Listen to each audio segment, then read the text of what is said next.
Ojalá que te vaya mal. ¿De dónde viene esa frase?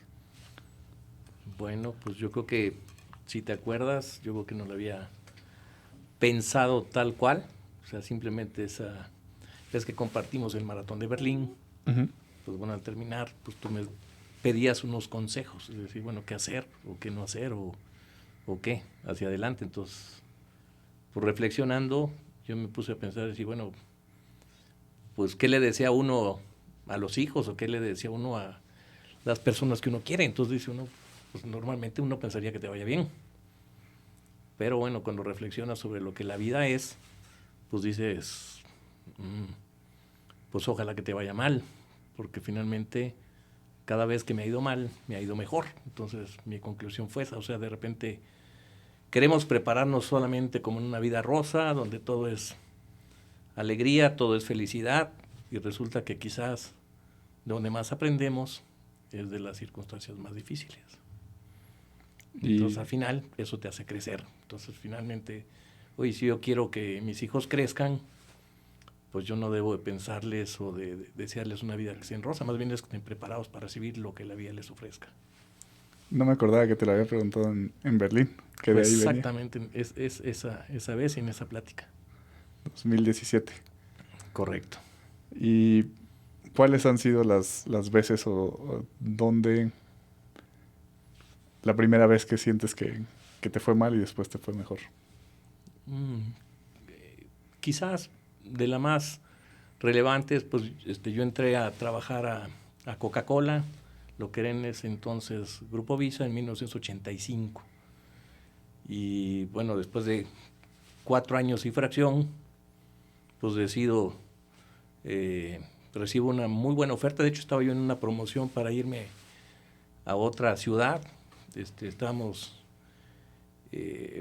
pues relativamente eh, con una familia pequeña, entonces, y siempre el sueño de decir, bueno, quiero emprender, quiero tener un negocio propio, quisiera independizarme, y llega una buena propuesta, es decir, de independizarlo. Entonces renuncio a 4 años y medio de trabajo, eh, y bueno, a salir y emprender. Entonces creo que esa vez fue precisamente una decisión muy difícil, porque tenía un camino construido, y bueno, y decirlo corto, sí, quemo las barcas, y bueno, nos lanzamos. Estuvimos 5 años ahí con tu mamá. Solamente estaba Jimena primero. Y bueno, nos fuimos 5 años y 5 años de ilusión de independizarnos y todo. Y pues bueno, resulta que después de 5 años viene el 94, años de hiperinflación, problemas difíciles. Nos había tocado crecer, eh, endeudándonos muchísimo. Eran los tiempos de Salinas de Salines. Gortari. Entonces, todo lo tenías a crédito. Tú Que creo que podías, no te podía, no te pedían nada, ¿no? no, tú podías ir y sacar un carro con una tarjeta de crédito o la casa, y resulta que todo era crédito. Entonces, pues así como en lo personal, pues también para el negocio. Entonces, una sucursal y equipo y todo era rentado, crédito, arrendamiento, y pues vienen los temas económicos y digo, este asunto va a reventar. Y pues bueno, toca tomar decisiones difíciles, y después de 5 años, pues yo estaba de socio con tu tío, y decir, bueno, pues ni hablar, aquí esto no va a dar para dos familias, hay que tomar decisiones, y pues bueno, con una mano adelante y una mano atrás, pues nos regresamos 5 años, y bueno, me tocó regresar a la misma Coca-Cola. Me abrieron de nuevo el espacio con un jefe al que yo eh, había dejado vestido y alborotado con el cambio anterior 5 años atrás. Entonces, pues Nacho, un tipazo y un gran maestro para mí. Entonces, pues le digo, Nacho, oye, quiero regresar. Y pues me dice, pues sí, Paco, pero pues eh, es cuánto ganas. Y bueno, en aquel entonces, pues no te puedo pagar eso. Pues bueno, había estallado la guerrilla en Chiapas, San Cristóbal, que era la plaza donde había una posición. Pues me dice, bueno, por lo pronto este año no pagarías impuestos porque hay una exención, y eso es lo que te podría ayudar. mucho menos, bueno, y una posición inferior a la que yo tenía 5 años atrás. Entonces, pues toca morder la bala, decir, sí, estoy dispuesto. Y bueno, pues es una vez que dice uno, bueno, 5 años atrás yo renuncié, dejé una carrera que iba ascendente por un sueño y bueno, y me toca regresar. Entonces dice, bueno, pues bueno, hoy estoy aquí después de 32 años de regresar. Entonces, pues qué mejor ejemplo. ¿Y qué fue? O sea, muchas veces pensamos o tenemos esta romantización del querer emprender, de que el sueño de muchas personas de querer un negocio propio, pero pues es difícil, ¿no? Y a ti te tocó tener esa parte. ¿Cómo viviste esa transición? ¿Cómo te sentiste el haber ido a cumplir un sueño que tenías y luego de darte cuenta que no era lo que... Pues más que no darme cuenta que no era lo que quería, más bien ahí fue un tema de necesidad, de racionalidad, de decir, el negocio no va a dar, éramos 2 socios y había que cortar. Entonces tu tío se quedó a cargo con todas las deudas y con todo, también con mucha valentía y con todo. Y a mí me tocó también a nosotros pues, regresar y tomar 2 caminos y ambos buscar salir. Entonces, los 2 lados eran difíciles, no había una opción positiva, pero bueno, no fue un tema de decir esto no es lo mío. O sea, sino más bien fue un tema de necesidad, pero por supuesto que después de 5 años regresar y haber vivido eso, pues bueno, yo recuerdo que cuando regresé, algún compañero de trabajo me dijo, híjole, ¿dónde estarías ahorita si no te hubieras ido hace 5 años? A lo mejor ya no estaría. Entonces el hubiera no existe. Entonces, o sea, finalmente es decir, bueno, nadie te asegura que la vida siempre, es más, es al revés. La vida no es una línea recta. Hay subidas y bajadas. Entonces, más bien es cómo respondes tú ante las cosas que te ofrece la vida. Entonces, yo decía, no, lo que sí, que regresé pues con mucha hambre. Entonces, decir, bueno, ya sé lo que es una empresa. Me tocó llegar a construir la empresa de cero, solo, a dar de alta empleados, a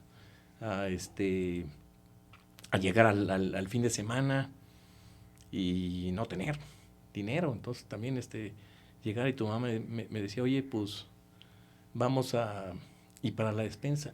Y no tengo. Hoy le pagué a la gente, pero bueno, lunes vemos o martes vemos.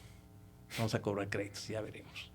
Entonces, pues sí, así es. Entonces, o sea, yo creo que apreciar también muchísimo más y yo dije, bueno, yo creo que yo regresé con un nivel de madurez pues mayor. ¿En qué aspecto? Pues en el sentido de valorar precisamente lo que es un trabajo, en fin, o sea, decir lo que es una empresa, lo que es un emprendedor, pero también cuando eres un empleado, cómo valorar y cómo tener esa mentalidad de dueño o esa mentalidad de fundador. Que muchas veces del lado del empleado, cuando no has estado del lado de dueño, es como, el dueño solo quiere ganar, el dueño solo quiere esto y no estás viendo toda la parte detrás que es difícil. Sí, claro. ¿No sería como la forma más de vivir más en el presente esa parte de no tenemos ahorita para la despensa y pues ahí vemos cómo le hacemos el lunes o martes? No, porque mira, cuando tienes un propósito, que yo creo que son de los temas mayores, o sea, yo cuando entré a Coca-Cola, yo llegué por circunstancias diferentes. O sea, yo creo que yo le he compartido a muchos de mis compañeros de decir, bueno, yo escucho muchas historias y de repente jóvenes o no tan jóvenes que llegan y hombres o mujeres que llegan y me dicen, no, es que yo siempre soñé con entrar a Coca-Cola, yo pasaba por acá y yo decía, algún día voy a entrar acá. Y bueno, yo no. O sea, yo lo único que quería era formar una familia, platicamos con tu mamá, yo no, lo único que quiero es un lugar donde pueda yo realizar los sueños de una familia. Entonces, ese es el propósito mayor. Entonces, no importa si lo haces acá o lo haces allá. Entonces, y no importa si tienes hoy o no tienes hoy. Entonces, no es tanto el corto plazo, sino más bien es cuál es tu propósito mayor. Entonces, si tienes un propósito mayor, pues vas a poder hacerlo donde sea. Esa es una de las más grandes enseñanzas que yo tengo tuyas, que no sé si en esta generación se da más el que queremos planear mucho, o sea, que queremos decir, bueno, es que no me quiero casar, no me quiero tener hijos porque primero quiero tener esto, primero quiero tener el otro, y siempre tengo ese ejemplo de que tú dijiste, yo solo quiero trabajar para tener una familia, y que no tenías nada seguro. No, nada, o sea, con tu mamá, o sea, ya llevamos 6 años de novios, o sea, y empezamos a comprar nuestras cosas como 2 años antes de casarnos. Ella ya trabajaba, yo también. Entonces, pues, o sea, la verdad es que nos casamos súper jóvenes, 23 años yo, tu mamá 21, y pues, pero nos sentíamos dueños del mundo, o sea, muy seguros, muy maduros, entonces, sabíamos lo que queríamos. Entonces, y no teníamos nada, o sea, creo que no teníamos ni televisión. Cuando nos fuimos, rentamos un departamento y pues tu mamá se llevó una grabadora. Nada más. ¿Y necesitaban algo más? No. O sea, yo creo que era decir, no, tenemos una ilusión, construir una familia y ya. Pues decir ya. Las cosas vendrán. O sea, yo creo que eso sí, un aprendizaje de tu abuelito Memo. Ten fe. Las cosas vendrán. ¿Y de dónde viene? ¿De dónde viene esa enseñanza? No sé, o sea, yo creo que una fortaleza increíble.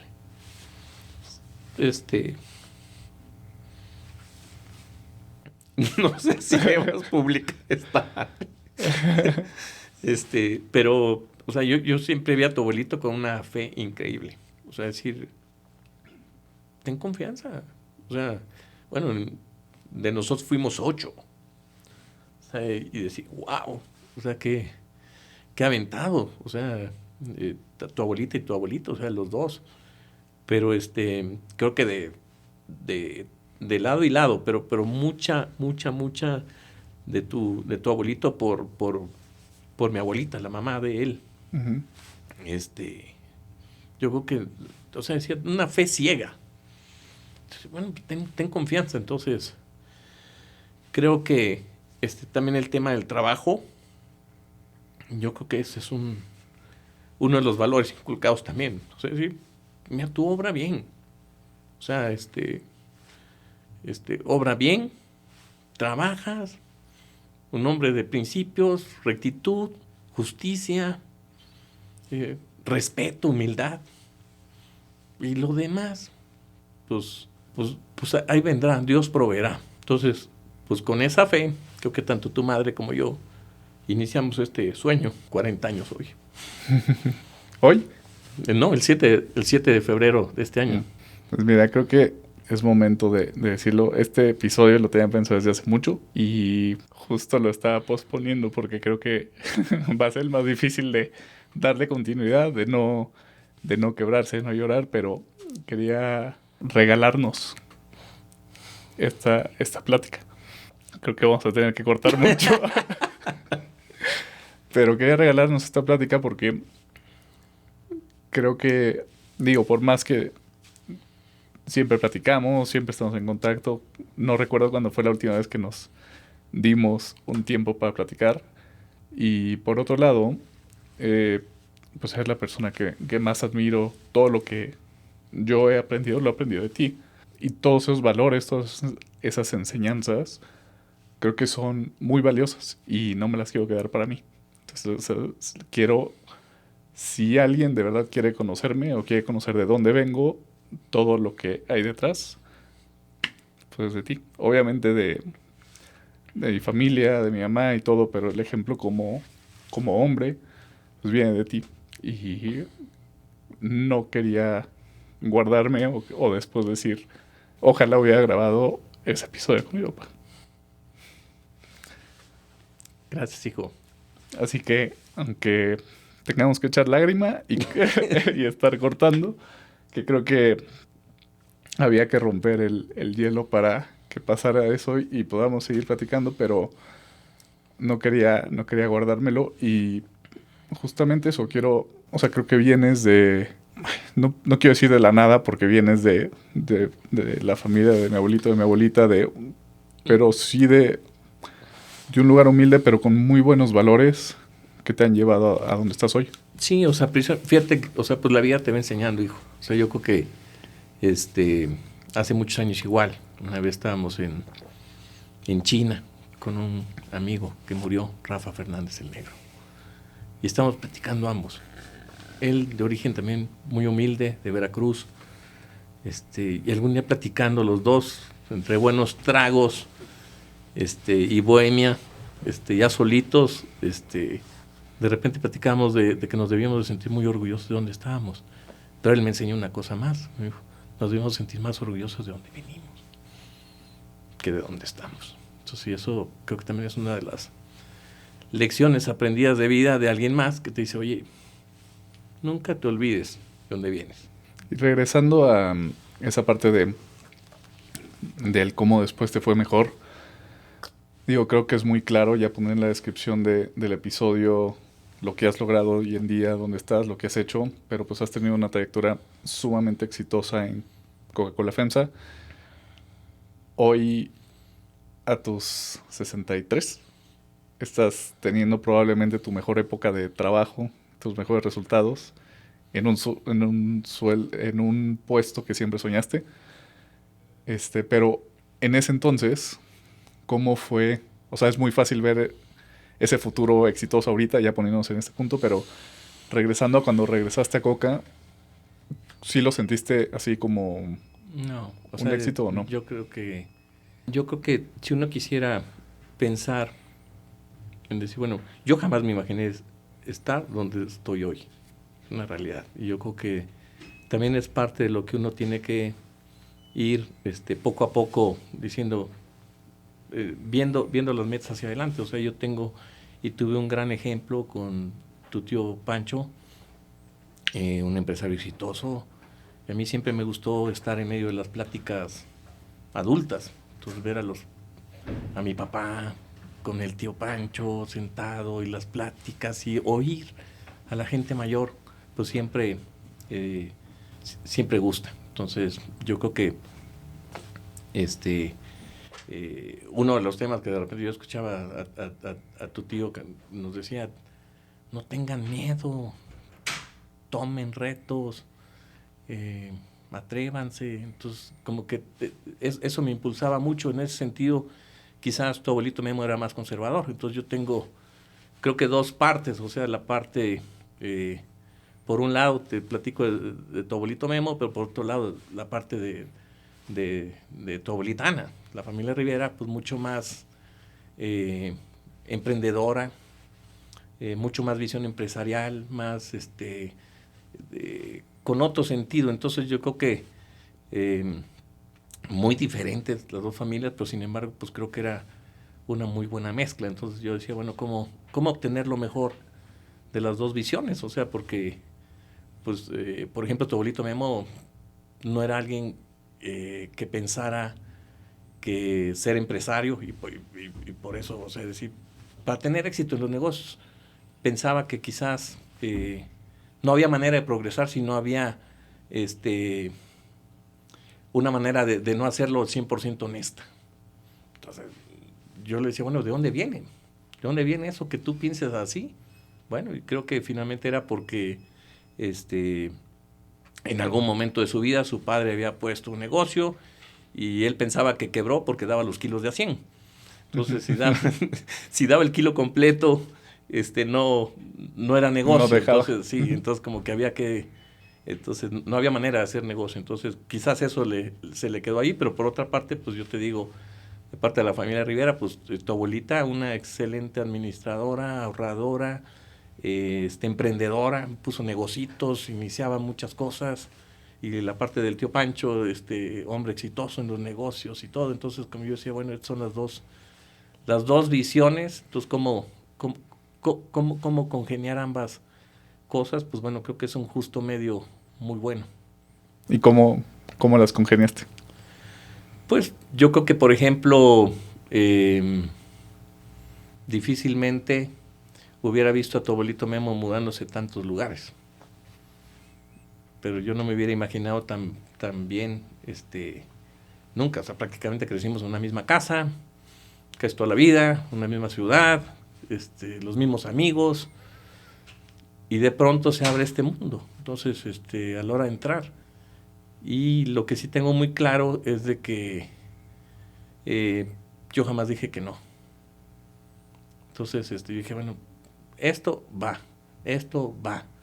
O sea, y quizás me movía más conocer mundo.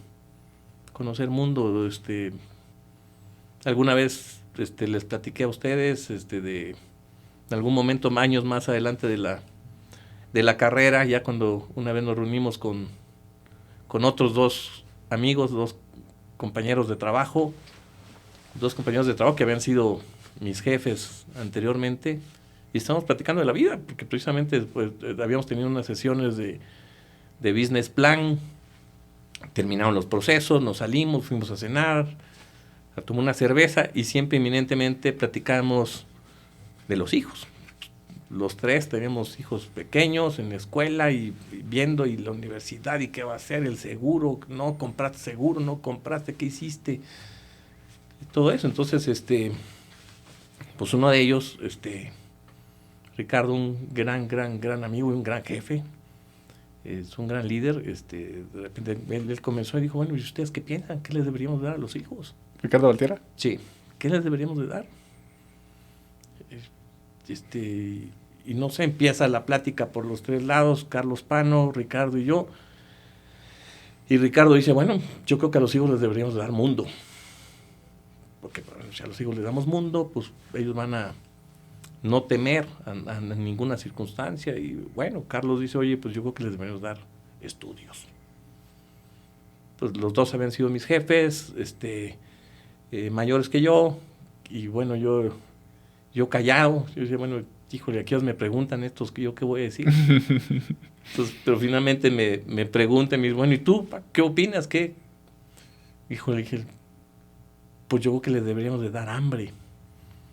Pero bueno, o sea, la realidad es de que no sabía exactamente qué, pero quizás yo estaba hablando desde mí, de decir, bueno, desde hambre, ¿verdad? Yo creo que a la postre, o sea, se los he dicho, yo creo que pues la vida nos ha permitido a tu mamá y a mí darles a ustedes mundo y estudios. Pero mi aprendizaje de vida es que el hambre no se da, el hambre se lleva. Entonces, cuando tú preguntabas hace rato de los jóvenes, de decir, bueno, qué hacer o qué piensan que van a tener todo, decir, bueno, si tu propósito es firme y tienes el hambre para hacerlo, mira, lo demás va a venir. Entonces eso no se da. Entonces yo creo que eso es lo que mueve más allá de muchísimas cosas. Así sea con limitaciones de escuela o con poco mundo. O sea, pero lo demás ya se lo abre uno. Justo tenía esa pregunta de esas tres, hoy ¿cuál escogerías? Seguirá pensando que el hambre. O sea, nada más que lo que la vida me ha enseñado es que eso se lleva adentro. Entonces, o sea, la gran pregunta más bien sería, ¿Cómo le inculcas? ¿Cómo la alimentas? ¿Cómo dejas o cómo educas o cómo haces para despertar en cada uno? Pues creo que ese es un gran reto y no tengo la respuesta. Creo que el tema de propósito, y hace poquito que fue un retiro, hablamos mucho de propósito. Creo que ahí es donde se puede perder un poco y donde las nuevas generaciones no lo tienen tan claro. O sea, es el tema de encontrar un propósito y que no solo sea, que iba la pregunta, ¿cómo le haces para que no sea? Puede ser un propósito, pues yo quiero ser millonario, pero ese propósito, y puedes tener el hambre, ¿no? Sí, pero por ejemplo... Pero puede estar vacío de decir, pues yo solo quiero ser millonario y te alejas de familia, te alejas de cosas, o no tienes una pareja porque solo quieres hacer esto. Entonces puede irse, o sea, puedes tener propósito y hambre y no ir a un buen lugar. No, claro. O sea, pero yo creo que, por ejemplo, en ese sentido, pues ahí sí que, pues también recuerdo mucho a Teobaldo Memo. Creo que en las leyes de metafísica, pues también hablan de cómo tú puedes obtener todo lo que desees, siempre y cuando lo pienses en armonía con el mundo y sin perjuicio de nadie. O sea, yo creo que para mí en lo particular decir, bueno, no se trata de que yo obtenga esto y que alguien más pague por ello. Entonces, y bueno, pero también creo que entender por hambre, porque una cosa es hambre y otra cosa es ambición, una cosa es ganas, o sea, creo que en el camino, pues también yo les he tratado de inculcar más aprendizajes, incluso quizás venidas de otras personas, pero decir, bueno, todos estamos obligados a heredar un mejor mañana del que recibimos. Entonces, eso, para dejar un mejor mañana, dime qué estás dispuesto a hacer. Entonces, yo creo que ese es un propósito superior que no te habla necesariamente de economía. No te habla, simplemente te habla de mejor ser. Entonces, ¿cómo privilegias el ser al tener? Porque también es eso. Entonces, bueno, ¿tu propósito es un propósito de tener o es un propósito de ser? Entonces, creo que ahí hay una gran diferencia. Pero bueno, y si además lo piensas en armonía, sin perjuicio de nadie, pues bueno, o sea, creo que las cosas se pueden dar. Justo en este retiro que te digo, habló un señor de la India que hablaba de no tengo mis notas tan claras, pero hablaba de este tema de propósito y lo veía como en capas. Y una de las últimas capas era el trascender y hablar de un propósito que sea algo que puede ser un propósito tan grande que trascienda tu generación y que si tienes un propósito grande que no vayas a llegar a ver el resultado final tú, es un propósito más rico, más grande y que puede trascender a mucho más generaciones, que puede ser algo difícil de querer o difícil de llevar a cabo. Pensar en, pues le voy a echar ganas a algo o le voy a poner todos los kilos a un propósito que yo no voy a llegar a ver el resultado. Bueno, yo creo que en ese sentido pues, nos llevan de calle la India o China, civilizaciones milenarias, entonces que normalmente se dice que hacen mucho más eso pensando en 1000 años, o sea, no en la siguiente generación, o quiero dejar para la siguiente generación cómo lo dejo, pero bueno, hay un documental en TED Talks de Dan Pink que habla de la teoría de la motivación o acerca de la motivación, y habla exactamente de 3 niveles. Entonces, el primer nivel pues, es la autonomía. Es decir, ¿cuál es el impulso que mueve a tu vida todos los días? ¿Por qué lo haces? ¿Lo haces por dinero? ¿Lo haces porque pues, si no lo haces te corren? ¿Lo haces ¿por qué? ¿Por miedo? ¿O por pura motivación? ¿Qué te impulsa? Finalmente es la pura autonomía, lo que en automático tú haces. Bueno, está el segundo nivel que es la maestría. Entonces, ser que haces algo relevante que importa, pero el nivel mayor exactamente es el propósito. Es decir, es algo que haces por un bien mucho mayor, más allá de ti mismo y más allá de tu propia existencia. Entonces, creo que efectivamente decir, bueno, cuando hablas de motivación, pues creo que en qué nivel de motivación estás. Y regresando a las etapas en las que te fue mal, ¿cuál dirías que fue la que sigue después de esa y en qué momento sentiste que ya fue una decisión, una buena decisión?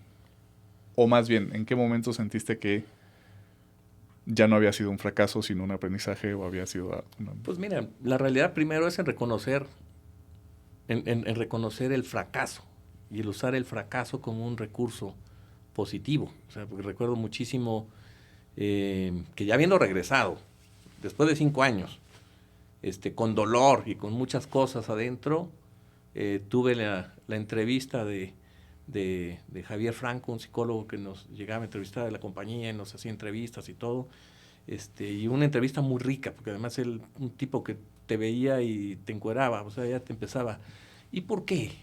Y tú ya le estabas contando tu vida y de repente me dice, oye, ¿tú has tenido fracasos? No, claro que no. Bueno, dice, lo que me acabas de contar que no es un fracaso. Bueno, sí, pero bueno, a la postre yo lo que he hecho es hoy estoy mejor.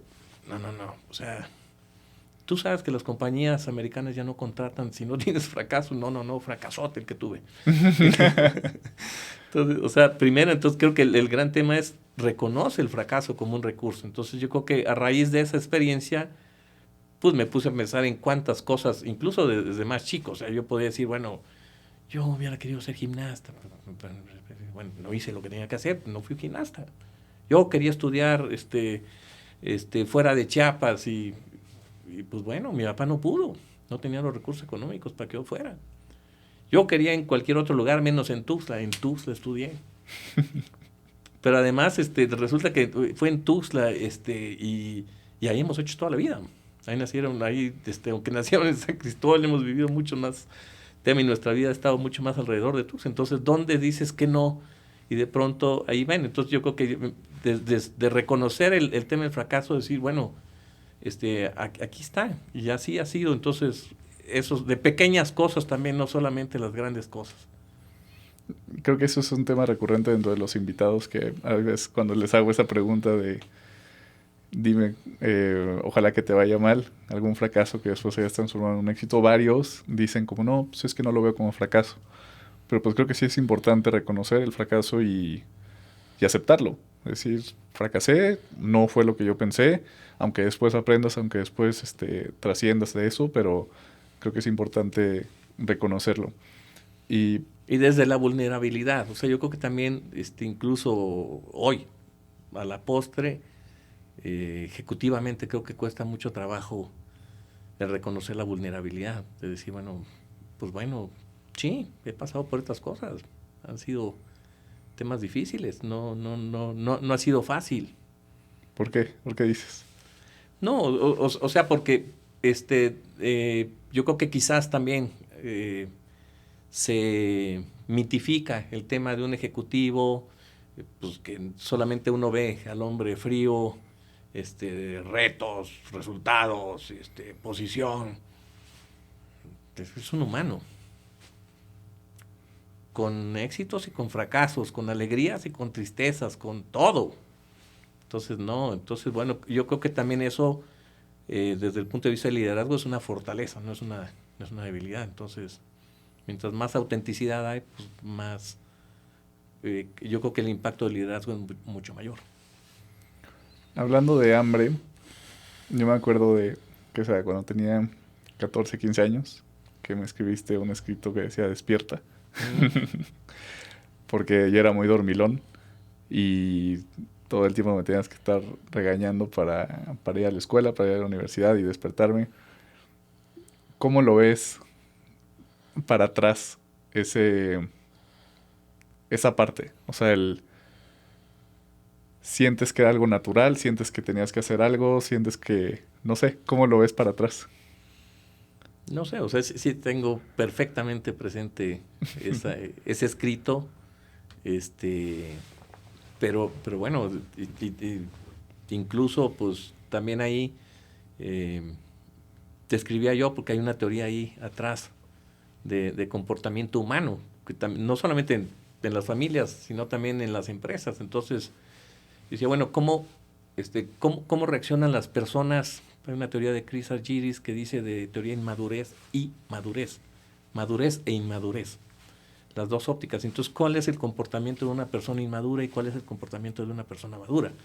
Y cómo es en las organizaciones también. Entonces, si tú tratas a las personas como personas inmaduras, pues siempre habrá ese aspecto infantil, de niñez, que la mamá tiene que cuidar, que la mamá tiene que seguir, que la mamá tiene que vestir, la mamá tiene que... Y aquí, finalmente era un llamado a decir, madura, crece. O sea, aquí la vida es un tren, pasa una vez y después se va, no te va a estar esperando. Entonces, era quizás un tema a despertarte. Era eso, o sea, era una invitación a decir, oye, mira las cosas, o sea, y trataba de usar el planteamiento de la madurez. O sea, tú eres responsable de tus cosas, de tu tiempo, aquí nadie más que tú por ti mismo es quien debe de ver por ti mismo, así de simple. Pero también en las organizaciones pasa lo mismo, o sea, decir, con liderazgos, que la supervisión encima y todo, ¿no? Aquí cada uno es responsable de hacer las cosas, Y las organizaciones, mientras más gente madura y tenga, pues mejores resultados vas a tener. Iguales en las familias. Yo creo que también, mientras los hijos puedan crecer con autosuficiencia, mientras menos, ¿cómo podría decir? Menos ayuda. No andar protegiendo el exceso ni nada, pues les va a ir mejor. O sea, yo creo que, por ejemplo, he escuchado ahí las historias de cómo los niños en Alemania, o sea, los sacan desde chiquitillos y que salgan y caminen por las calles. Entonces, mientras más vas desarrollando la autonomía, menos subsidios era la palabra que yo estaba buscando. Mientras menos subsidies todas las personas, pues mayor madurez van a lograr en todos los sentidos. ¿Cambiarías algo de nuestra educación? No, quizás la haría más dura. No, o sea, yo creo que honestamente, mira, yo también tengo que reconocer que pues también tuve muchas ausencias, o sea, muchos años, o sea, tu mamá cargó sola con eventos de la escuela, Día del Padre o día del cualquier evento escolar donde yo muchas veces no estuve ausente, porque yo me dedicaba al trabajo y al trabajo día, noche, sábados, domingos, o sea, entonces el trabajo en exceso, entonces no, yo creo que quizás lo que cambiaría es tratar de reeducarme a mí, en el sentido de poder dedicar más a la familia y balancear un poco más, pero nada más, o sea, yo creo que no cambiaría en absoluto nada. O sea, sí creo que o sea, sí creo que fue un cambio al final. Creo que nos dieron todo, nunca nos faltó nada. Pero sí, tal vez yo teniendo esa parte de vuelta, tal vez sí también me la haría un poquito más dura, o sea, en el aspecto de no dar, o sea, que creo que me tuve que empujar a tener esa hambre, porque saber que lo teníamos todo, ¿no? O sea, como que siempre lo tuvimos y que creo que pudo haber sido difícil en el aspecto que también, pues con todas las mudanzas, pues también era como, pues no queremos darles porque se acaban de mudar o acaban de estar, pero sí creo que, pues bueno, con todo y ese tema también escuchándome, digo, pues al final resultó bien, creo.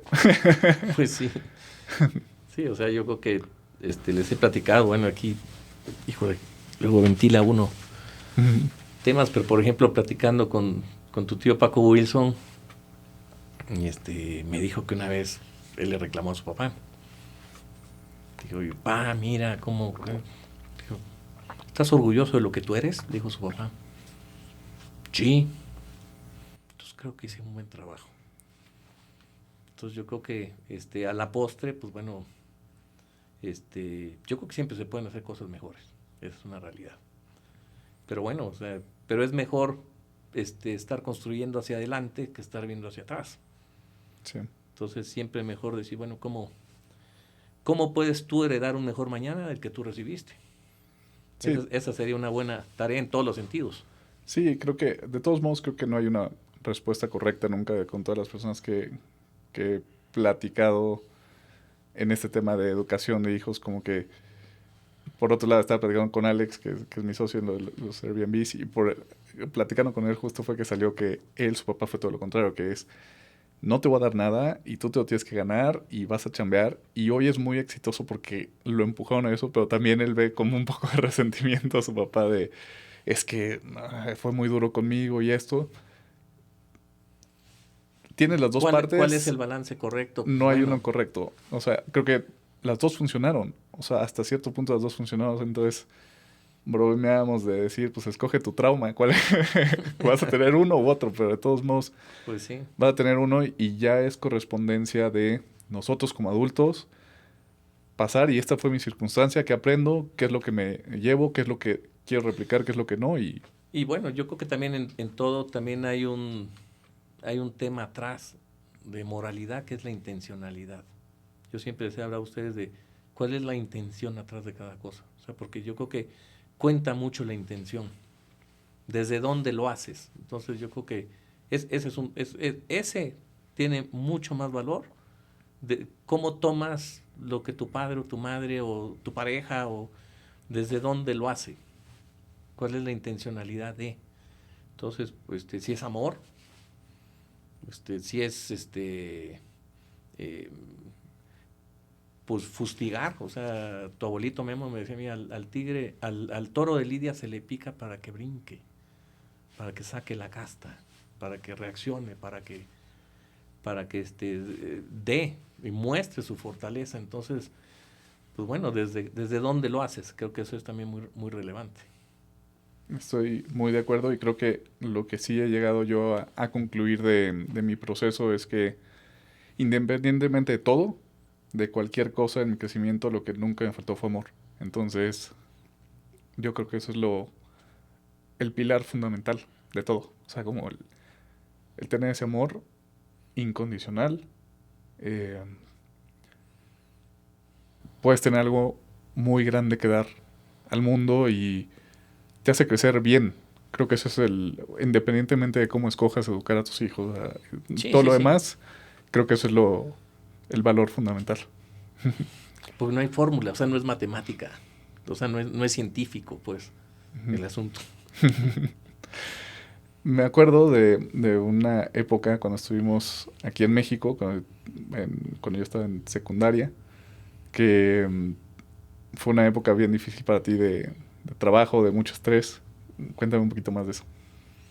Pues bueno, o sea, un gran líder alguna vez me dijo, cuando estaba en Filipinas, eso fue muchos años antes, en el 2004, 2005, 2006, son 3 años, vine a hacer cargo aquí de lo que en aquel entonces era el Distrito Federal, el área comercial.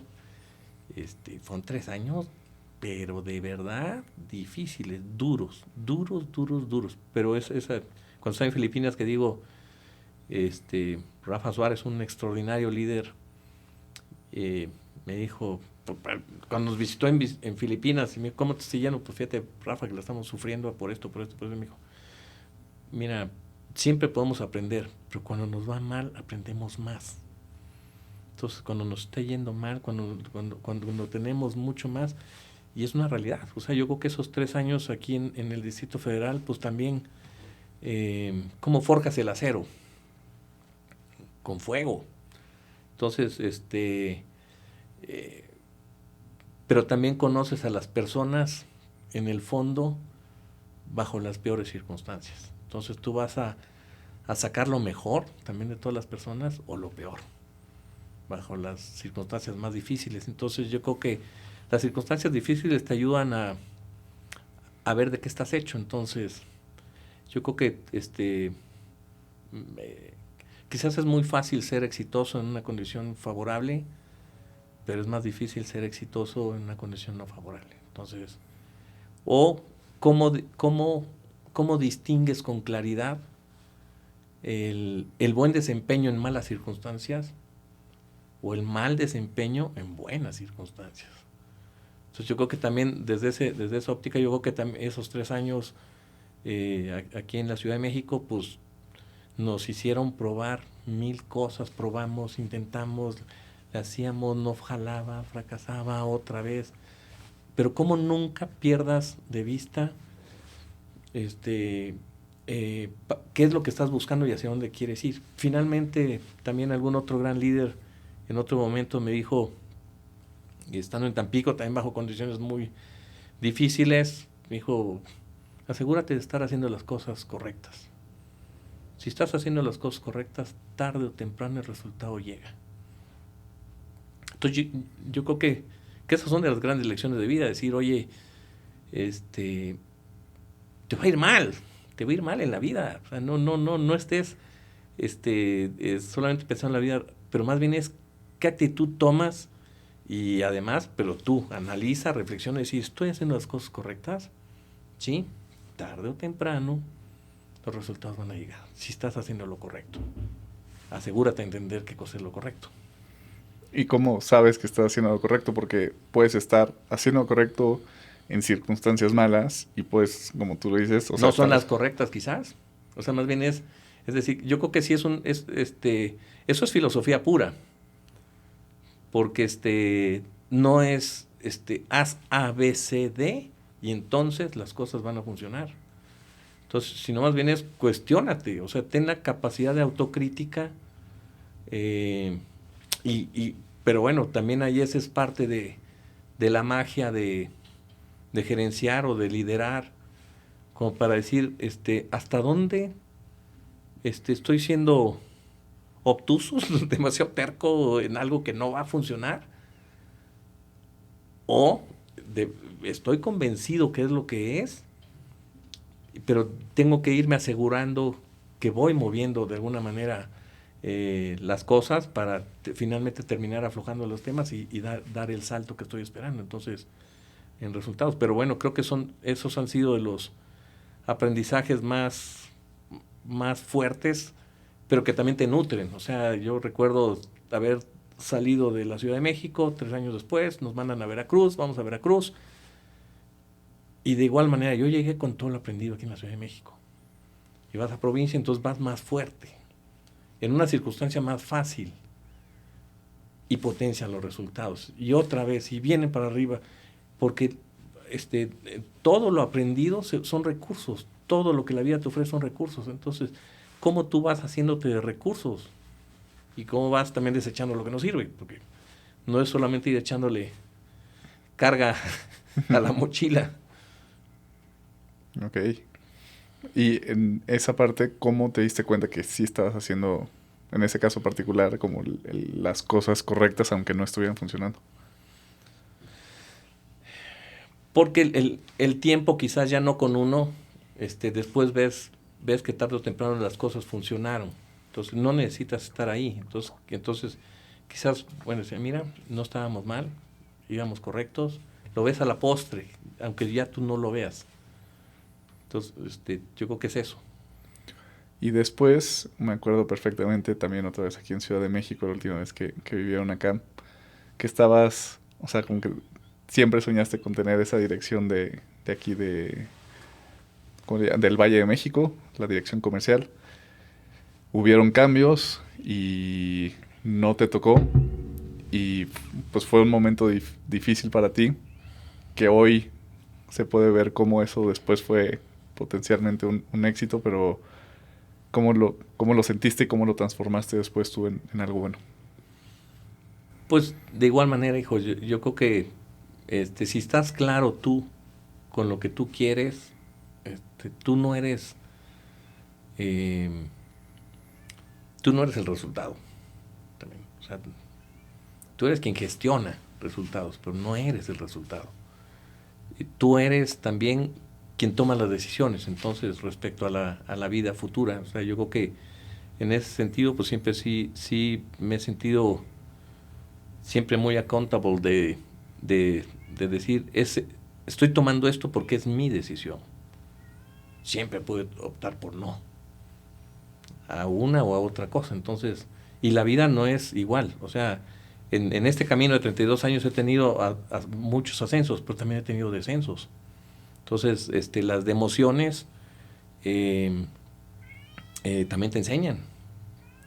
Pero no es porque no tenía otra opción, o no es porque, es decir, bueno, yo creo que yo puedo voltear este camino de vuelta y vendrán otros tiempos hacia adelante.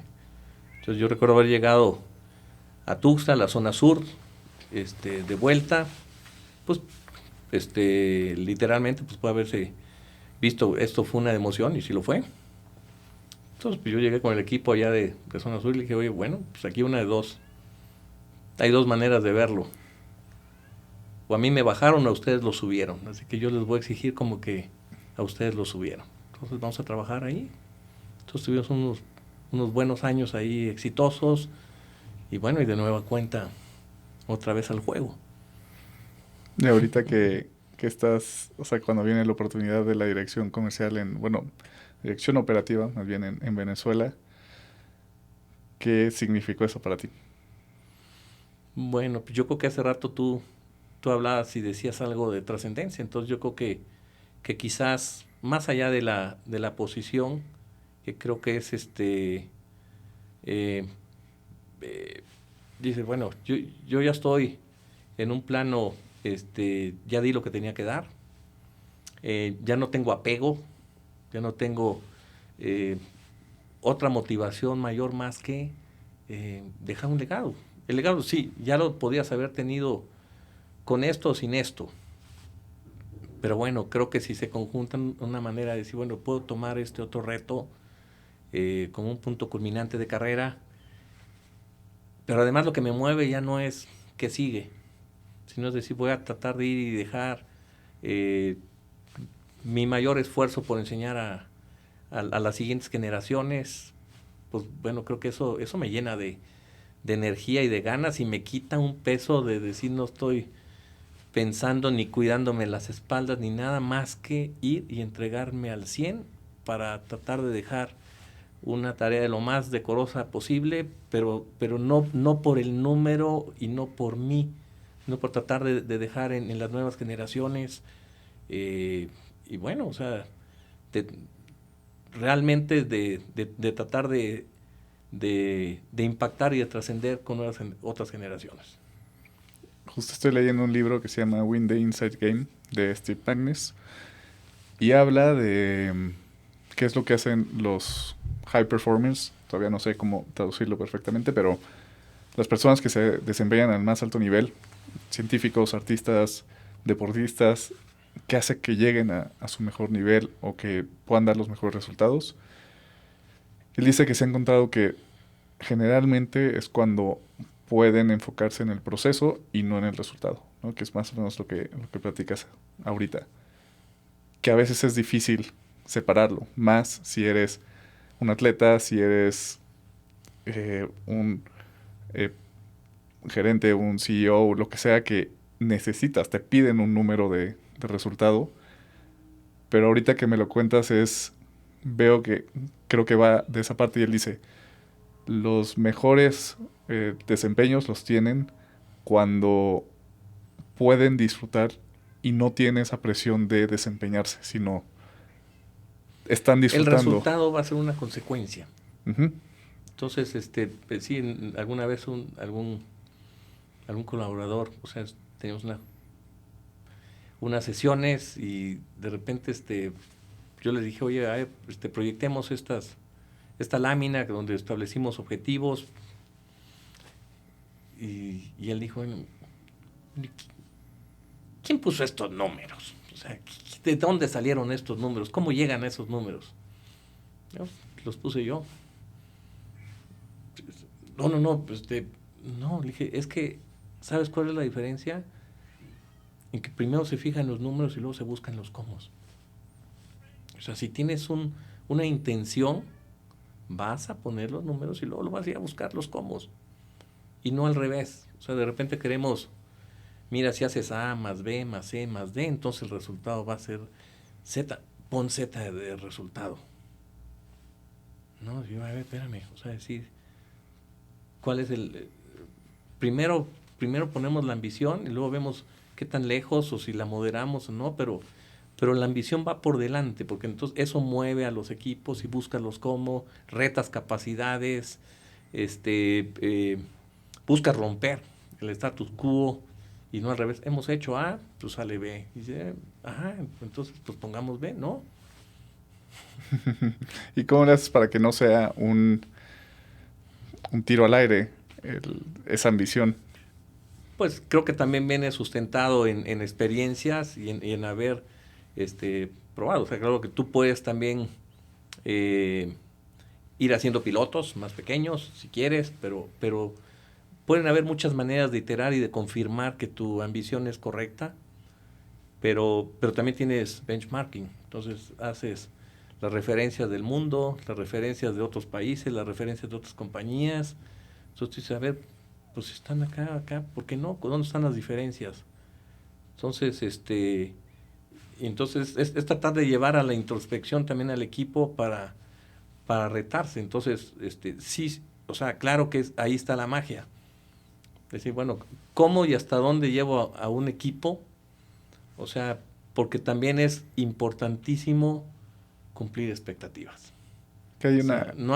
no hay nada peor O sea, ¿cuál es tu track record? O sea, decir, tú ofreciste 10 y entregaste 10 siempre, tu track record es bien. O sea, entregaste 10.1, 10.5. Pero tú tienes una ambición tan grande, 20, y entregas 5, pues viene la frustración, no tuya, de tus jefes y de todos. Entonces, o de los equipos en general. Entonces, resulta que va desde porque también tiene que ver con la moral. ¿Cómo mantienes una moral alta al equipo? Entonces, creo que hay un concepto en la compañía que se llama multipliers. Habla de precisamente cómo ciertos liderazgos potencian a ejecutivos a extraer lo mejor de ejecutivos y todos los colaboradores, llevarlos a su máximo performance, mientras que con ciertos liderazgos no. Entonces, ¿por qué una misma persona con un líder puede dar ciertos resultados y con otro líder no? Entonces, ¿cuál es la diferencia? Entonces, yo creo que ahí sí hay una gran tarea desde el punto de vista del liderazgo, de tratar de identificar a cada colaborador y bueno, creo que de eso se trata. O sea, como si tú ayudas a las demás personas a dar lo mejor de sí, y es un concepto viejísimo. O sea, hoy se le llama de esa manera, pero yo la conocí desde mi salida de la universidad, de el enriquecimiento del trabajo y cómo la gente va entregando poco más y a verle valor a lo que hace, y entonces la gente va entregando más y teniendo ese sentido de éxito. Me platicaste algún momento, me enseñaste un diagrama que había una línea que tenías que estar entre la exigencia y la capacidad, ¿no? Y que tenía que haber un balance entre lo que estabas exigiendo y la capacidad de la persona de poderlo lograr, porque si la exigencia era demasiada. Bueno, o sea, yo creo que es un tema de toda una teoría que te habla de, por un lado, el tamaño del reto, qué tan grande es el reto, pero también qué tanta preparación tienes tú o tiene cada uno para responder al reto. Entonces, en la medida que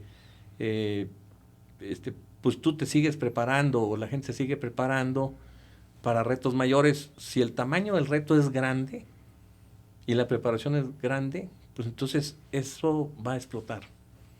Entonces, pero si el tamaño del reto es inmenso y la gente no está preparada, pues lo único que genera es frustración. Entonces, y vienen los conflictos y vienen los choques de grupos y todo. Entonces, creo que cómo vas acompañando y puedes ir subiendo o el nivel de preparación y el tamaño de los retos. Entonces, creo que, pero eso es parte del arte. ¿Qué crees que falta en cuestión de liderazgo, en los líderes de compañías, de empresas, hoy en día o en las nuevas generaciones? ¿Cómo despertar el tema de tomar decisiones? Yo creo que a lo que más le tiene miedo a las nuevas generaciones es a tomar decisiones. O sea, nos movemos en un mundo en general en donde pesa mucho la colectividad y el qué opinan todos. Bueno, o sea, creo que en ese sentido, lo que yo trato de impulsar mucho más es el tema de tomar decisiones. La gente cuando toma decisiones se hace más responsable, amplía y extiende todo su marco de referencia hasta entregar el resultado. Entonces, cuando tú tomas decisiones, te haces responsable en todos los sentidos. Y hoy creo yo que en general la gente elude tomar decisiones. Entonces, creo que el gran reto es decir, bueno, ¿cómo? O una de dos. Desde el punto de vista del liderazgo, ¿cómo llevas a la gente que tome decisiones y que se haga responsable? ¿Cómo logras la autonomía? ¿Cómo logras el empowerment? ¿Cómo logras el nivel de confianza? Para que la gente también vaya tomando más riesgos sin reprimendas. También, o sea, entonces ahí va también el tema de la tolerancia al fracaso. Y dice, bueno, permítete fracasar.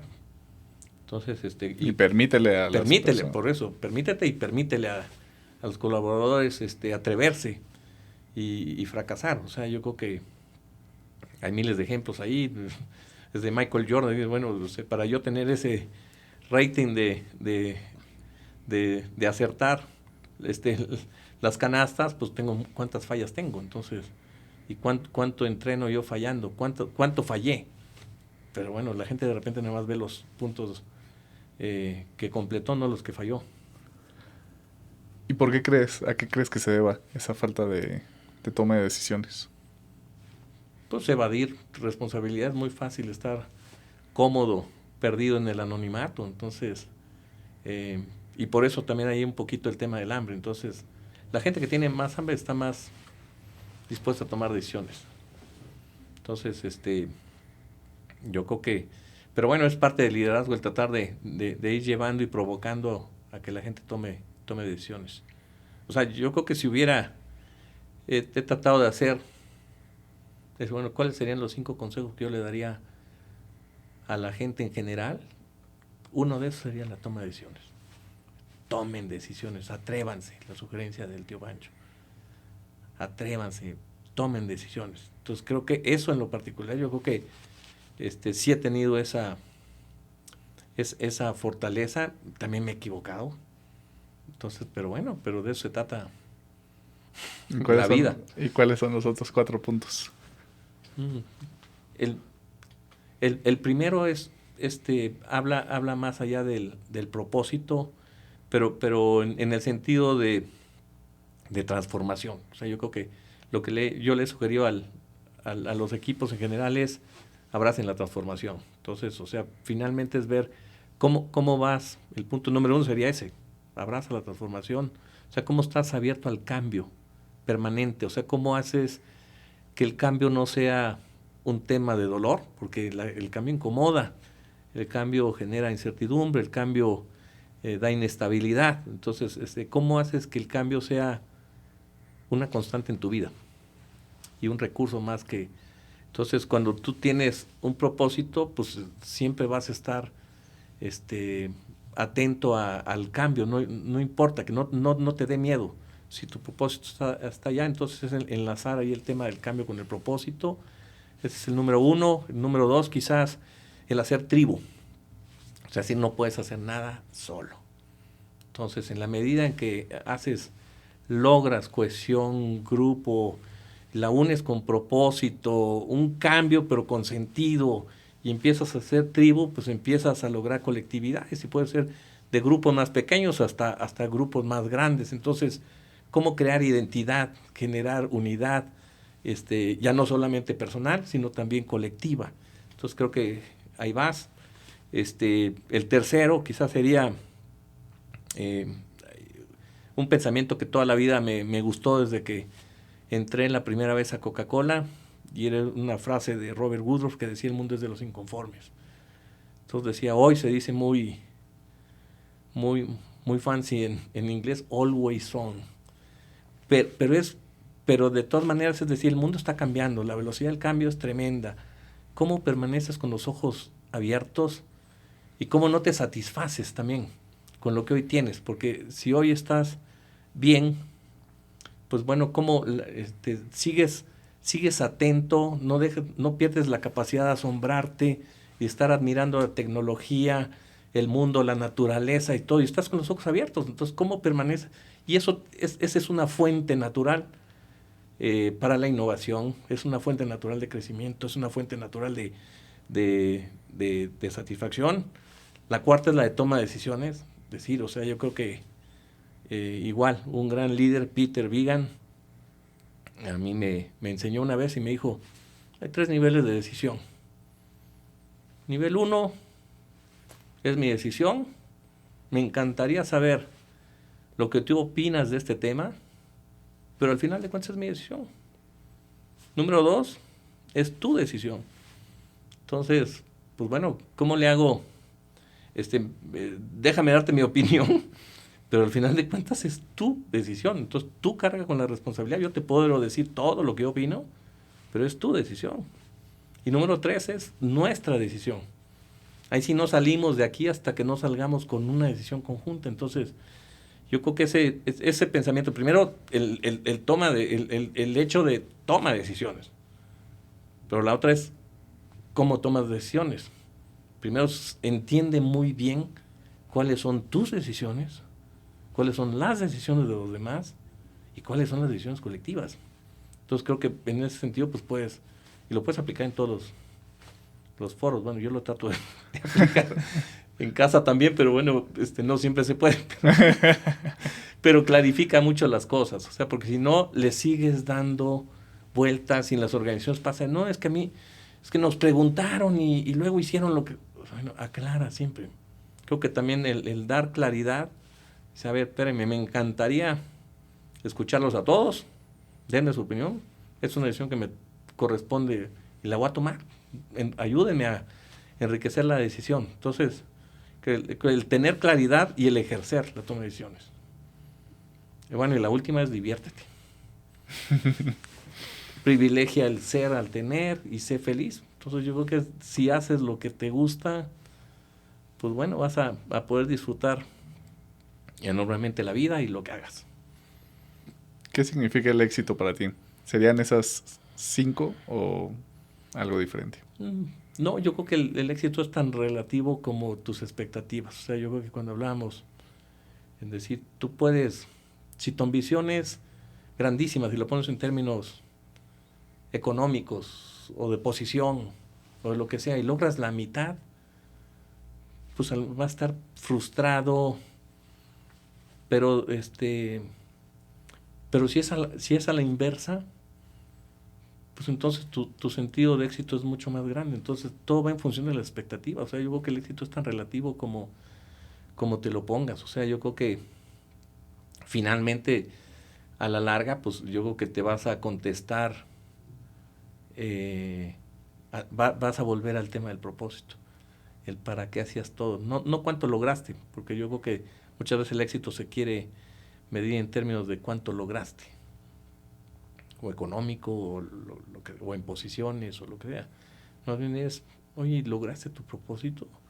¿O te desviaste? Porque al final de cuentas tú puedes decir lo que quieras, pero te vas a ir al otro lado. Bueno, dicen que Jorge Luis Borges dijo, he cometido el peor de los pecados. Es un poema, pero finalmente dijo, a mis 80 años no he sido feliz. Entonces imagínate, o sea, decir, yo no quiero llegar a esa edad y decir, bueno, no he sido feliz. O sea, decir, qué desperdicio. Sí. ¿Cuál es tu propósito? Lo sigo buscando. Quizás influyen los demás, ayudar a la comunidad. Me lo he tratado de escribir 1000 veces y no lo he podido. Quizás esa sea la búsqueda permanente. Te voy a pasar las notas y la presentación que tenemos de este señor de la India. A ver si te sirve, porque trae unos ejercicios de bajar y empezar a preguntarte, a cuestionarte, y empieza de lo muy general, como, bueno, ¿qué quieres lograr? Y como que eso es muy fácil de decir en un principio, que me gustaría hacer esto.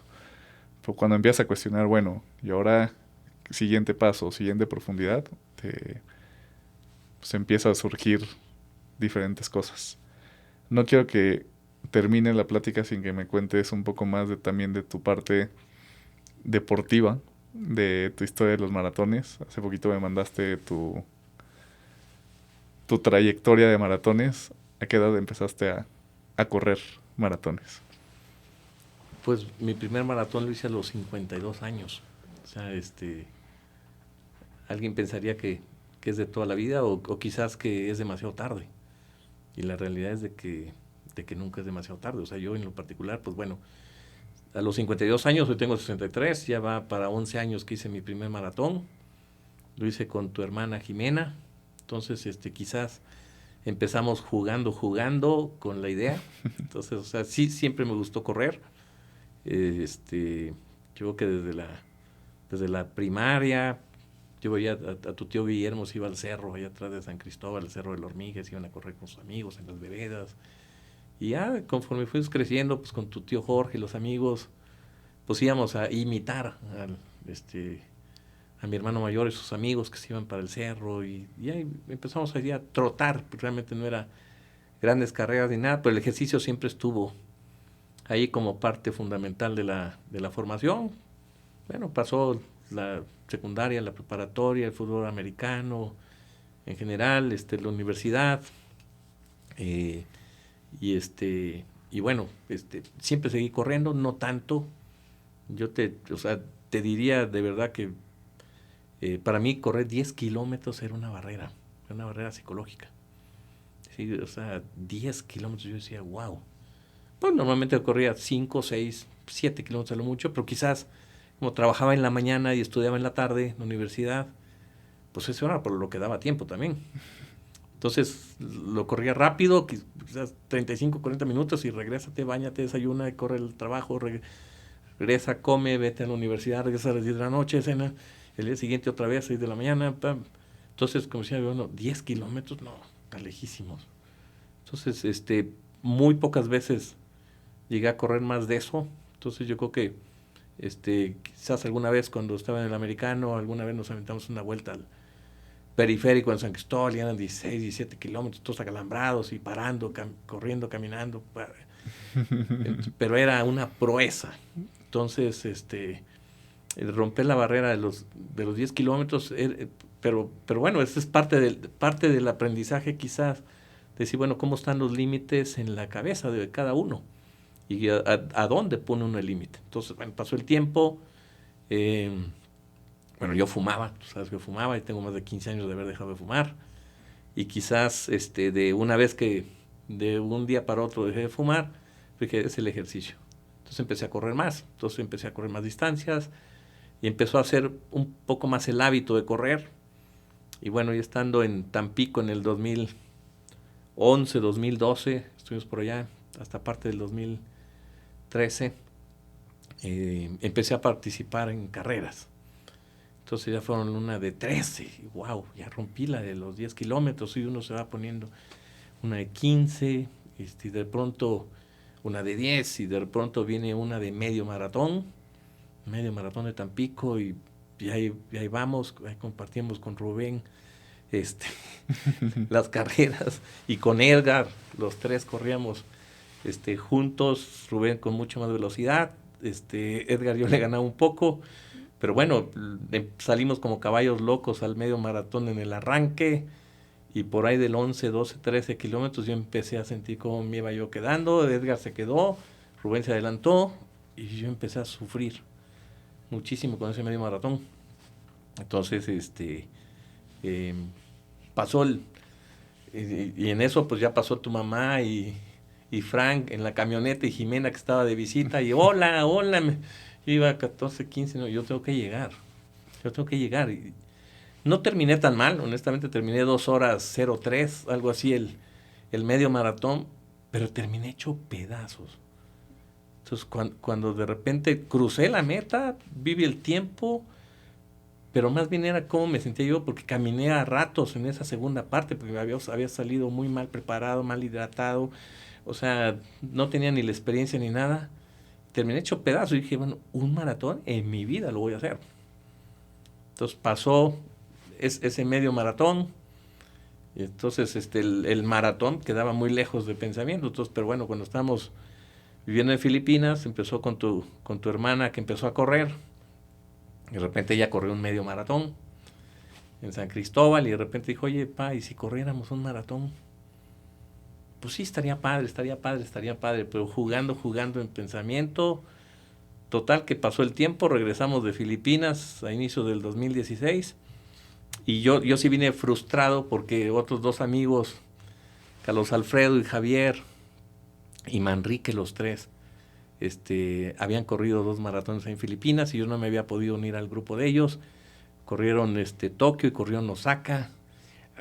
Y yo decía, yo quería correr un maratón, o sea, pero pues no le dedicaba yo el tiempo, viajaba yo mucho. Entonces, ya cuando regresaba de Filipinas, le dije a Javier, y me dijo, deberías de correr un mayor. ¿Qué cosa es un mayor? Dije, no tenía ni idea de qué eran los majors. Entonces me dijo, no, es que hay 6 maratones, los 6 más famosos del mundo y bueno, uno de esos es Tokio, el que habían ellos corrido y wow, y ya con lo que habíamos platicado con Jimena, regresamos de enero del 2016 y Navidad primero del 2015, sí, otra vez, pues ahora que estás acá lo hagamos. Dice Jimena, bueno, pues estaría Chicago, Entonces, bueno, empezó y bueno, sí, bueno, ya voy a buscar yo. Nosotros llegamos a vivir a Puebla con tu mamá.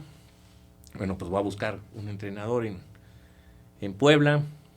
Y sí, ya al poco ya me habla Jimena y me dice, ya estamos inscritos en Chicago. Entonces dije, es de verdad. Ahora sí va en serio. Sí va en serio. Entonces, pero bueno, estaba empezando el año, de aquí a octubre, pues ahora sí prepararse. Ahí voy con miedo a buscar a César Simoni, coach allá en Puebla, y ya me acerco con él. Y, bueno, ¿qué has corrido? ¿Qué expectativa tienes? ¿O qué? No. Uy, no tengo ni idea. Que ojalá, si yo bajara de 4 horas, sería el sueño de mi vida. Pues bueno, vamos a entrenarme. Y así empecé a entrenar con él hasta que llegó Chicago. Entonces llegó Chicago en octubre. Bueno, fuimos con tu hermana. Finalmente corrí mucho acompañándola. Y bueno, al final yo terminé con 4 horas 39. Pero bueno, también con las ganas de saber, híjole, lo puedo hacer más rápido. Y sí, y el corazón lleno, también de decir, wow, lo pude hacer bien y todo, y me acordé de mis 10 kilómetros. Y o sea, qué lejos está eso y así empezó, 2016. Y bueno, ya de ahí, bueno, saliendo, pues vino, fuimos a comer, no, fue Berlín. 2017. ¿Después fue Berlín? De 2017 fue Berlín.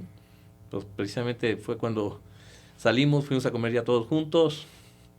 Yo le dije, estaría padre que fuéramos todos a correr.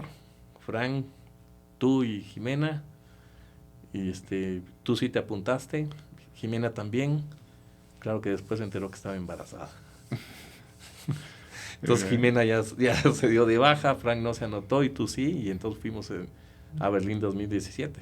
Que en ese entonces yo no corría y odiaba correr. Pero justo dije, no quiero quedarme con las ganas de correr un maratón con mi papá. Y bueno, vamos a hacerlo. Sí.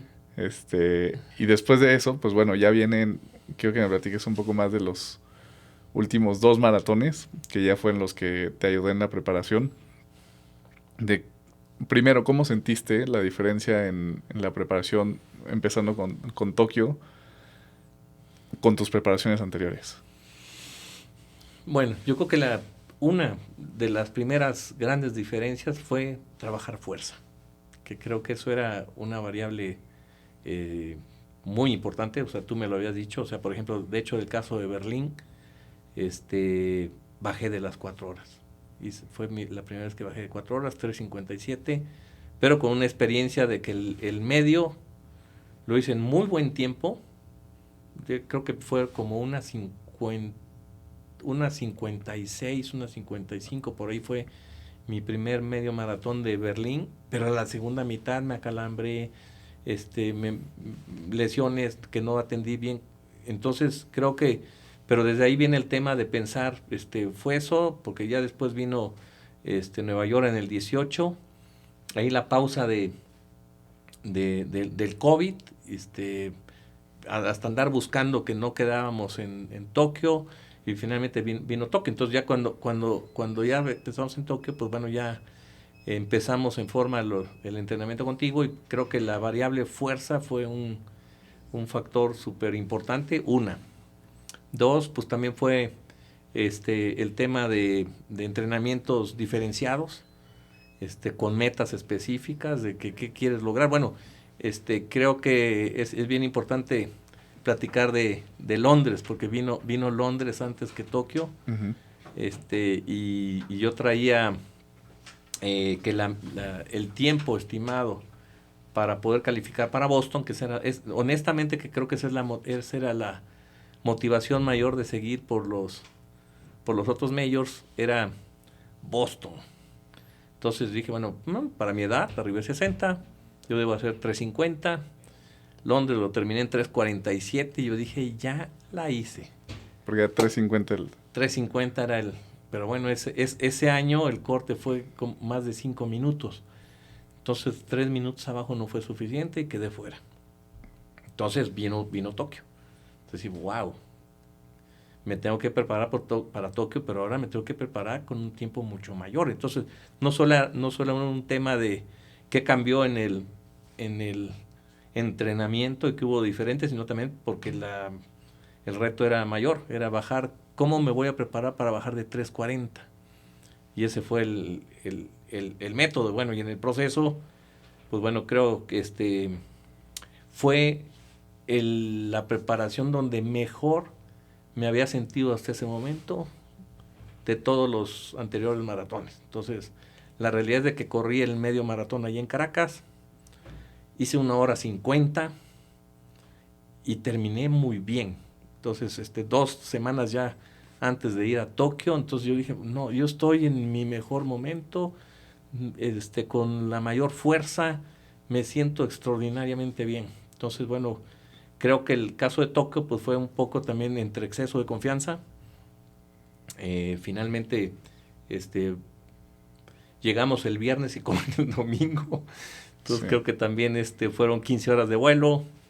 13 horas de cambio de 3 horario. horas de cambio de horario, mala hidratación, me deshidraté. Entonces, de hecho, el sábado antes del maratón salí a hacer mi trote y sentí la pesadez. Y dije, no me siento al 100. Pero bueno, llegó el domingo de Tokio, 1 de marzo creo que fue. Y bueno, salimos y hice el medio maratón y además hice 1:50, pero ya desde el 18, 19 ya sentí como mi rendimiento empezaba a bajar, me empezaba a pesar y me empecé a calambrar como nunca. Y empecé a pararme y a decir, no, yo lo que quiero es que termine esto, o sea, quiero terminar. Entonces finalmente terminé en las 4 horas, no un mal tiempo, pero con una decepción terrible, pues yo iba por 3:40. Y además decir, me preparé, o sea, yo estaba preparado, me sentía muy fuerte, había hecho todo súper disciplinado. Pero bueno, pues también es parte de, o sea, yo creo que si regresamos al principio de la plática y de decir, cómo una cosa te lleva a la otra, pues resulta que yo no había corrido en ningún año más de un maratón. Y bueno, pues, honestamente me sentí muy frustrado, fracasado. Entonces decir, no, o sea, qué impotencia, qué voy a hacer. Y ahí yo Boston, sigue Boston ahí. Y si no, bueno, y si voy a participar en otro maratón hasta el 2026 para ir, no, o sea, yo no. O sea, para ir al 2027 o quizás al 2000, no. falta mucho. El tiempo pasa, entonces dije, no, ¿qué voy a hacer? ¿Qué opciones tengo? Bueno, entonces ahí nació el tema de la intención de decir, bueno, pues está Valencia. Entonces, algo que yo nunca había pensado, resulta que la frustración de Tokio me lleva a decir, bueno, Valencia. Y ya llega un día y ya te digo, Memo, ahora sí, otra vez, vamos en agosto, ya me inscribí a Valencia, le digo a tu mamá y a tus hermanos, ya estamos inscritos a Valencia y nos vamos a Valencia. Y vamos a ir por los 3:40. Entonces, igual, creo que también ahí ajustaste los entrenamientos, hubo más foco también en la fase final. Los ritmos específicos de carrera. Los ritmos específicos de carrera. Que siempre, ahí quiero hacer una pausa porque creo que es interesante pensar en, bueno, tal vez sí se hizo muy buena preparación para Valencia. Y sí, pero más bien es como, o sea, yo estaba seguro también en Tokio, yo veía tus números, veía tu preparación y decía, ya está. Y eso habla de que no necesariamente obviamente fue una buena preparación, pero que haya sido la mayor preparación, pero también construyes de los fracasos. O sea, la fase de Valencia se construyó de toda la base que hicimos en Tokio. Ah, claro. Y fue que te dije, no quiero que pierdas todo lo que construimos en Tokio, piensa si puedes hacer uno. Yo pensando en que fuera uno aquí en México, pero te fuiste más lejos. Pero justo, no perdamos esa base que ya se construyó para exponenciarla. Y ya eso nos permitió enfocarnos únicamente en ritmos de trabajo específicos del ritmo que queremos mantener en el maratón. Y pues también ya cuidar un poco más la carga de carbohidratos que nunca la habías hecho tal cual, te echabas una pasta antes del maratón Sí. y ya, la hidratación, los geles, todo muy bien planeado, la Sí, hidratación en el avión. sí, o sea, yo creo que Tokio fue una serie de frustraciones, porque también agarré unos geles que no había probado nunca, se me cayeron unos, probé otros, no, o sea, mal. Entonces, creo que el tema de decir nunca perderle el respeto a una prueba de esas, pero también, o sea, decir de nueva cuenta, o sea, creo que es Puede pasar. bienvenido el fracaso, aún, a pesar de que tengas todo, puedes fracasar. Entonces, pero bueno, eso de nueva cuenta viene el ejercicio de Valencia y bueno, honestamente me fue de maravilla, 3:34, 26, terminando muy bien, y pues bueno, con una satisfacción tremenda de poder decir, bueno, resulta que el año me entregó 2 maratones, y de algo que también me había salido mal, pues algo muy bien. Entonces, Y ya con 16 gracias. minutos abajo no había forma que no, No, no, no. que el Y recorte aquí, te dejara no, yo fuera. voy a hacer una manifestación ahí. Sí, sí, sí, ya no me aceptan, pero ya tengo el tiempo y ahora vamos por Boston. Y bueno, A completar los 6 majors. a completar los 6 majors. Y hiciste una analogía de tu trayectoria de trabajo con tus maratones. Sí, sí, sí, sí. Precisamente yo dije, bueno, diciembre, diciembre yo estaba cumpliendo eh, 40 años y medio. Entonces yo dije, bueno, voy a hacer la analogía, voy a estar leí el libro de, de ¿cómo se llama? Hara- Ah, ¿Harakumi? sí, ¿Qué es lo que piensas cuando corres? ¿de ¿Qué qué hablo, piensas? de ¿De qué qué hablo? hablo cuando hablo de correr? Entonces dije, bueno, con ejercicio de literatura, dije, bueno, hablemos de correr. Entonces dije, bueno, estoy cumpliendo 40 años y medio, voy en el kilómetro 40 y medio, falta kilómetro y medio para terminar. Entonces, ¿cuál es el sentimiento que te da el estar a esas alturas del maratón? Yo había visto la, eh, la serie de Fórmula 1 de Brad Pitt y y bueno, siempre busca uno cómo alimentar también la mentalidad. Sí, bueno, cómo Brad Pitt se imaginaba estar volando. O sea, no lo sentía en todas las carreras, pero había unas carreras, una carrera, la última que corrió, donde dijo, yo quiero sentir volar. Entonces yo dije, bueno, ese kilómetro 40 y medio, yo debo tener esa sensación. Quiero sentir volar. Entonces creo que también es parte de la alimentación, pero yo hacía la analogía precisamente de decir, estoy en mis 40 años y medio de haber empezado esta carrera de trabajo y estoy en el kilómetro 40 y medio de Valencia. O sea, viéndome ahí y proyectándome ahí. Entonces, y bueno, y saber que precisamente este es un camino largo, donde también tienes éxitos, tienes fracasos en la carrera, Tokio y mismo Berlín con mitad bueno, mitad malo, en fin. Entonces yo creo que es una buena analogía y el pensar que requieres para ambas cosas tener disciplina, pensar en el largo plazo y bueno, también hacía ahí unas referencias de aparte de este hay un escritor que escribió Christopher McDougall o cómo se llama, Nacimos para correr. Nacidos para correr, sí. Nacimos para correr, como que lo pregunta, nacimos para correr. La de Born to Run, Born to Run, según yo es nacidos, porque habla de nacidos los... para correr. Ajá. Bueno, y ahí saca y habla de los rarámuris Ujú. y cómo y ahí también habla de que por qué duran tanto y pueden los rarámuris correr. Es precisamente porque lo hacen con un propósito y por divertirse y por un sentido de trascendencia y de comunidad y de ser mejor con uno mismo. Entonces yo creo que la analogía de una carrera larga es precisamente la misma. Decir, oye, cómo disfruto, cómo lo hago, el por qué lo hago. O los aztecas, digo que viajaban desde el puerto de Veracruz para llevarle pescado fresco. Los tatamis venían corriendo desde el puerto de Veracruz para llevarle pescado fresco a Moctezuma, el emperador. Entonces, bueno, ¿qué mueve? ¿Qué hace que un ser humano tenga capacidades más grandes? ¿Por qué unos disfrutan más la carrera o el por qué lo hace? Entonces, yo creo que, pero también la analogía la hago precisamente por la empresa. Es decir, cuando trabajas o haces lo que hagas en tu compañía, ¿no? ¿Por qué lo haces?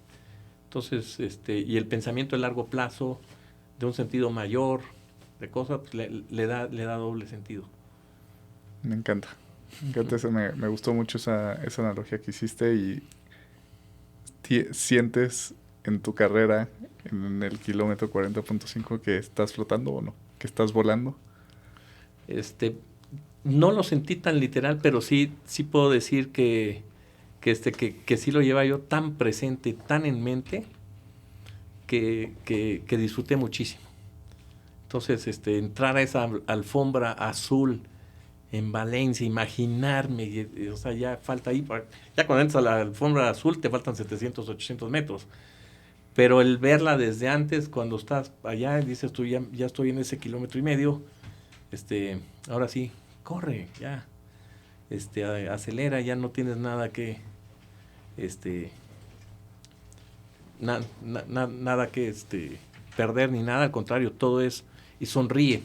Bueno, el buen amigo Pini siempre me enseñó y me dice, acuérdate de sonreír. Cuando estés en la carrera, cuando veas la meta, cuando cruces, acuérdate de sonreír. Él también me enseñó muchísimo y me ayudó muchísimo en mis primeras carreras. El buen Pini. El buen Pini. Quiero leerte un par de frases que tengo tuyas, que quiero que me digas qué significa para ti. Convierte lo extraordinario en ordinario y lo ordinario en extraordinario.